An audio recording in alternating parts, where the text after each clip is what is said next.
கட்சி நிதின்ற பேர்ல அடிச்ச கொள்ளைய ஒண்ணு ஒன்னா கவர்மெண்டோட கஜானாக்குள்ளேயே கொண்டு சேர்த்துக்கிட்டே இருக்கிறாங்க. இப்பவும் சொல்றேன், மக்கள் பணத்துல இருந்து ஒரு பைசா கூட தொடமாட்டோம், தொடவும் விடமாட்டோம், தொட்டா விடமாட்டோம், இதுக்கு முன்னாடி தொட்டவங்களையும் விடமாட்டோம்.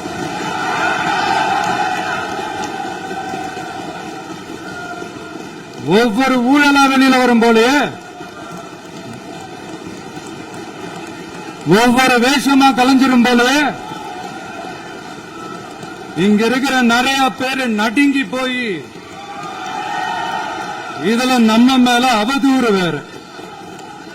இப்ப புதுசா ஒரு வெப்பன் ஒண்ணு கொண்டு வந்திருக்காங்க. அது என்ன தெரியுமா? அவங்க தயவால தான் நம்ம ஆட்சி நடக்குதான். மக்கள் தயவால இந்த ஆட்சி நடந்துகிட்டு இருக்கு. மனசாட்சி உள்ள சக்திகளோட ஆதரவால இந்த ஆட்சி நடந்துகிட்டு இருக்கு. நாங்க தான் அனுப்பி வச்சோம் அப்படின்றாங்களே. அனுப்பி வச்சவங்களுக்கு மினிஸ்ட்ரியில இடம் கொடுத்தா ஏன் கதறீங்க? ஏன் இவ்வளவு கோவம்? ஏன் இவ்வளவு கதறல்? இதுல இன்னொரு முக்கியமான விஷயம், மார்க்சிஸ்ட் கம்யூனிஸ்ட் கட்சி நமக்கு ஆதரவு கொடுத்தது சுயேட்சையா எடுத்த முடிவுன்னு சொல்றாங்க. அதே மாதிரி இந்திய கம்யூனிஸ்ட் கட்சி நமக்கு ஆதரவு கொடுத்தது சுயேட்சையா எடுத்த முடிவுன்னு சொல்றாங்க. இதுல எங்க இருந்து நாங்க தான் அனுப்பி வச்சோம்னா புரியல. மக்களுக்கு நல்லா புரியும், எல்லாத்தையும் தெளிவா பார்த்துக்கிட்டு இருக்கிறாங்க.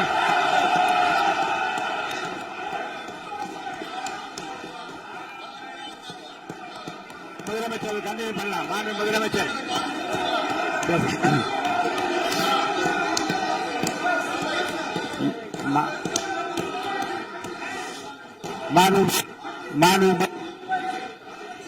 முதலமைச்சர் கண்டினியூ பண்ணலாம்.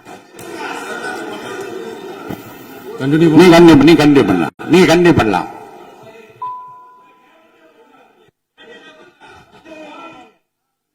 இந்த சமூக நீதி அரசுன்னு சொல்றவங்களை பார்த்து கேட்கிறேன், நம்ம பட்டியலின சகோதரர்களுக்கு எத்தனை அமைச்சர் பதவி கொடுத்தீங்கன்னு கொஞ்சம் சொல்ல முடியுமா?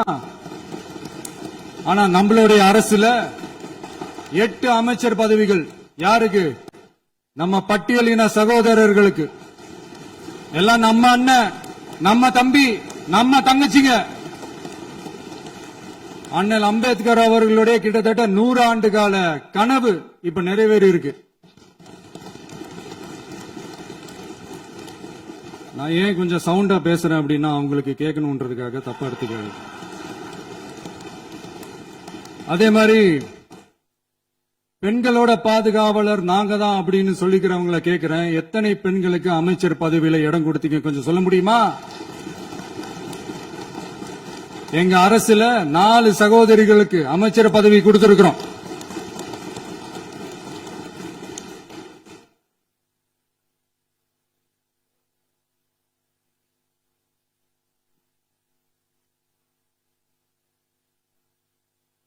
அதனால மக்களால் நிராகரிக்கப்பட்டு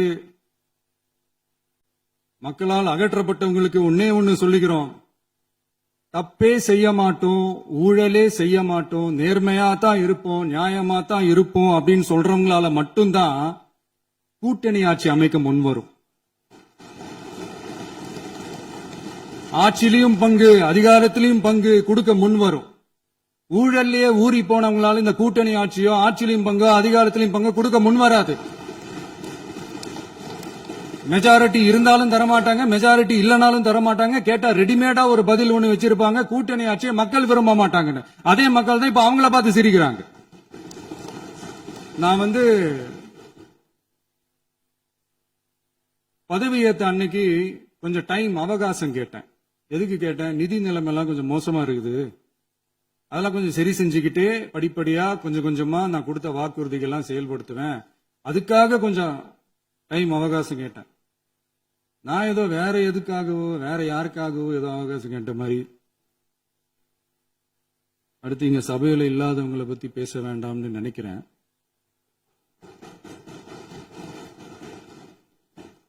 இங்க நம்மளை பத்தி அவதூறு பரப்புறதோட மட்டும் இல்லாம இப்ப நம்ம மக்கள் மேலேயும் அவதூறு பரப்ப ஆரம்பிச்சுட்டாங்க. மக்கள் நமக்கு ஓட்டு போட்டது தப்பான், குடும்பமா நமக்கு ஆதரிச்சது தப்பான். இது இப்போ இல்ல, நான் சொல்றது எம்ஜிஆர் அவர்கள் காலத்திலிருந்தே. அப்பவே அவர் ஜெயிச்சப்போ அதே மக்களை தப்பு தப்பா பேசுறது. மக்கள் என்ன பண்ணிட்டாங்க, எம்ஜிஆர் என்ன பண்ணிட்டாரு, எம்ஜிஆர் என்ன இது பண்ணிட்டாரு. 50 வருஷமா ஒரே டெக்னிக்கா.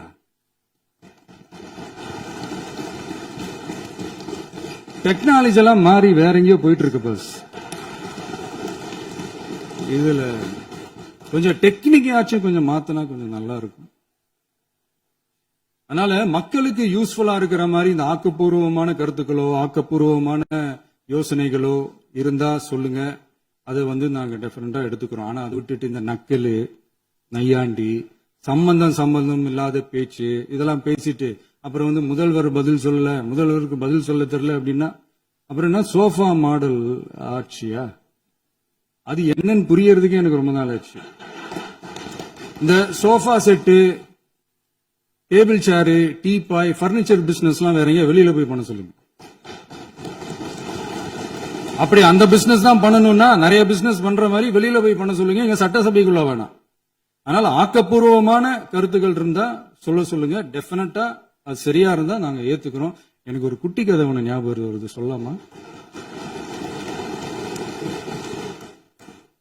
ஒரு ஊர்ல ஒரு பெரியவர் வெயில் ரொம்ப ஜாஸ்தியா இருக்குன்னு சொல்லிட்டு கண்ணுக்கு மேல கை வச்சுக்கிட்டு இப்படி சுத்தி முத்தி தேடிக்கிட்டு இருந்தாராம். அப்ப கூட இருந்த ஒரு சின்ன பையன் என்ன தேடுறீங்க அப்படின்னு கேட்டானா. அதுக்கு அந்த பெரியவர் சொன்னாரா, அது ஒண்ணு இல்ல தம்பி, உங்க அப்பா இங்கதான் இருப்பாருன்னு சொன்னாங்க, அதான் தேடிக்கிட்டு இருக்கேன். எங்க உங்க அப்பாவையா காணோம்?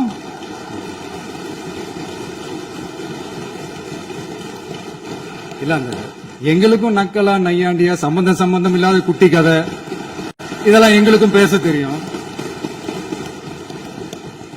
அந்த கதையில பெரியவர் அப்படி சொன்னாராம், தப்பா எடுத்துக்காதீங்க. அந்த கதையில பெரியவர் அப்படி கேட்டாராம். அதனால யாரும் இங்க டென்ஷன் ஆக வேணாம். அதனால இன்னொரு இந்த என்னுடைய உரையை முடிக்கிறதுக்கு முன்னாடி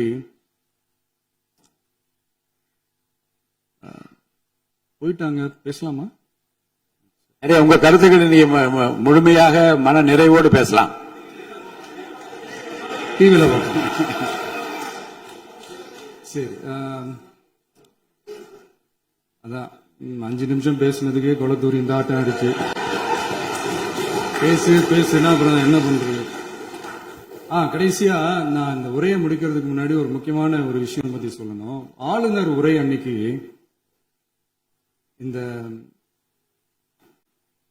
தமிழ் தாய் வாழ்த்துக்கு அப்புறம் தேசிய கீதம் பாடினது தப்பு, தேசிய கீதம் 2 முறை பாடினது தப்பு,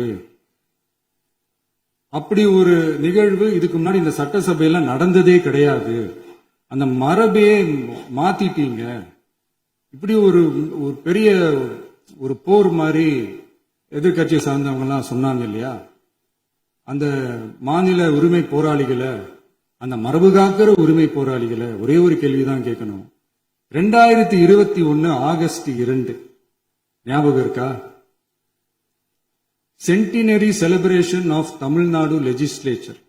அந்த பங்கன்ல நம்ம முன்னாள் முதலமைச்சர் கருணாநிதி அவர்களோட கலைஞர் அவர்களுடைய கலைஞர் அவர்களுடைய புகைப்படத்தை மாண்புமிகு குடியரசுத் தலைவர் திறந்து வைக்கிற ஒரு பங்கன். அந்த பங்கன்ல national anthem followed by Tamil Thai Vazhthu அப்படின்னு அறிவிச்சது ஞாபகம் இருக்கா? அதாவது தேசிய கீதத்துக்கு அப்புறமா 2வது முறையா, நோட் திஸ் பாயிண்ட் மாண்புமிகு பேரவைத் தலைவர் அவர்களே, பிளீஸ் நோட் திஸ் பாயிண்ட். தேசிய கீதத்துக்கு அப்புறம் 2வது முறையாக தமிழ் தாய் வாழ்த்து பாடப்படும் அப்படின்னு சொன்னது ஞாபகம் இருக்கா? அதுவும் முத்தமிழ் அறிஞர் அப்படின்னு சொல்ற நம்ம கலைஞர் அவர்களுடைய அந்த புகைப்படம் வெளியிட்டு விழாவில் அவர் இருந்த இதே சபையில தமிழ 2வது இடத்துக்கு தள்ளினது யாருன்னு ஞாபகம் இருக்கா? அது மட்டும் இல்ல, அந்த தேசிய கீதத்தை நாட்டுப்பண் நேஷனல் ஆந்தம்னு சொல்லி அதே பங்கன்ல கடைசியா பங்கன் முடியும் போது செகண்ட் டைம் தேசிய கீதம் பாடினதும் ஞாபகம் இருக்கா? இதே அவையில் தான், அது அவை குறிப்பிலும் இருக்கிறது, இதே அவையில் தான் நடைபெற்றது. இந்த நேரத்தில் இந்த ஆதாரங்களை அளித்த மாண்பு முதல்வர்களுக்கு நன்றியை தெரிவித்துக் கொள்கிறேன். ஏதாவது டவுட் இருந்தா இந்த புக்கை பார்த்து தெரிஞ்சுக்கலாம். அதனால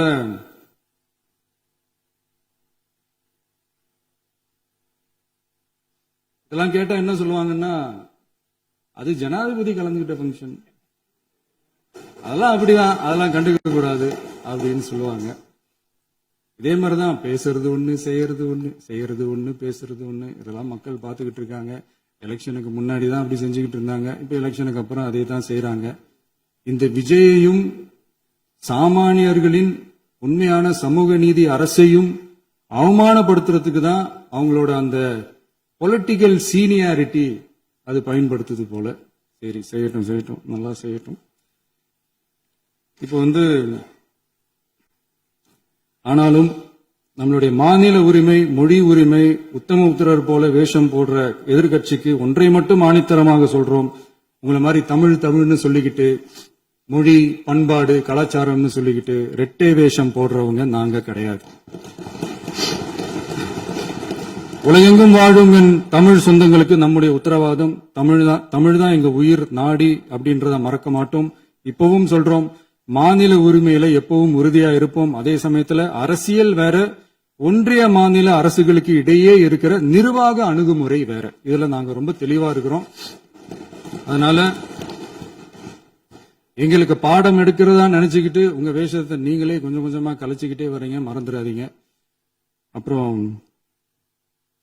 நேத்து எதிர்கட்சி தலைவர், மாண்புமிகு எதிர்கட்சி தலைவர் பேசும்போது நிறைய பேசினாங்க. அதுல ஒண்ணு மட்டும், அரசு சொல்றதா நினைச்சுக்கிட்டு நம்மள இன்டைரக்டா ஈவில் அப்படின்ற அந்த வார்த்தையை யூஸ் பண்ணாங்க.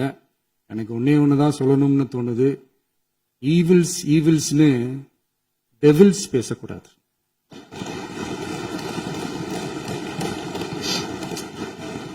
அவங்க இருந்திருந்தா ஒரு ஆக்ஷன் பண்ணணும்னு எனக்கு தோணுச்சு. எல்லாரும் போயிட்டாங்க.